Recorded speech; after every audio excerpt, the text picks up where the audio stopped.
నేను అడుగుతా ఉన్నా చంద్రబాబు నాయుడు గారిని, ఎందుకు ఇంత భయపడతా ఉన్నావు, ఎందుకు ఇంత అసహనం అని అడుగుతా ఉన్నా చంద్రబాబు నాయుడు. ఈరోజు రాష్ట్రంలో ఏ పంటకు గిట్టుబాటు ధర రాని పరిస్థితిలో రైతు ఈరోజు వ్యవసాయం చేస్తూ ఉన్నాడు. వరి కొనుగోళ్లకు సంబంధించి రైతు 300 రూపాయలు తక్కువ రేటుకు ధాన్యం మొన్న అమ్ముకోవాల్సిన పరిస్థితి దళారులకు.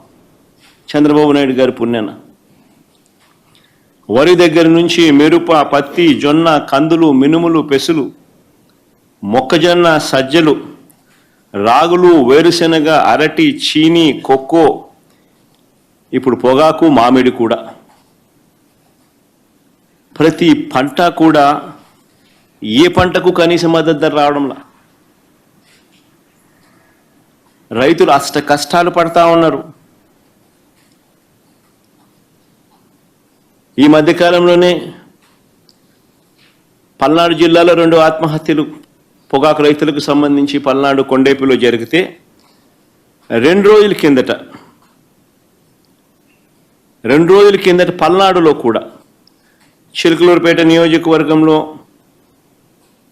వినుకొండ నియోజకవర్గంలో 3, చిలకలూరుపేటలో 2, వినుకొండలో 1,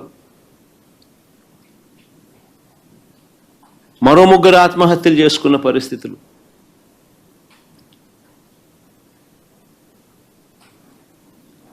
ప్రకాశం జిల్లాలో మన కళ్ళ ఎదుటే ఒక 2 ఆత్మహత్యలు జరిగితే మరో 3 ఆత్మహత్యలు కళ్ళ ఎదుటే కనిపిస్తా ఉన్నాయి. అయినా కూడా ఈ ప్రభుత్వం పట్టించుకునే పరిస్థితి లేదు. అయినా కూడా రైతులకు తోడుగా నిలబడే కార్యక్రమం అంతకన్నా జరగడం లేదు.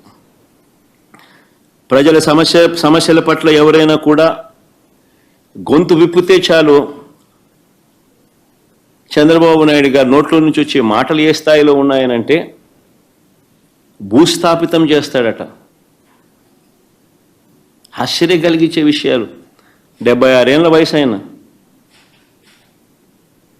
76 ఏళ్ల వయసులో ఉన్న ఆయన ఒక ముఖ్యమంత్రి స్థానంలో కూర్చొని ఉన్న వ్యక్తి ఒక టీవీ ఇంటర్వ్యూలో మాట్లాడుతూ ప్రతిపక్షాన్ని భూస్థాపితం చేస్తాడంట. ప్రతిపక్ష నాయకుడి పేరెత్తి ఆయన ప్రతిపక్ష నాయకుడిని భూస్థాపితం చేస్తారంట.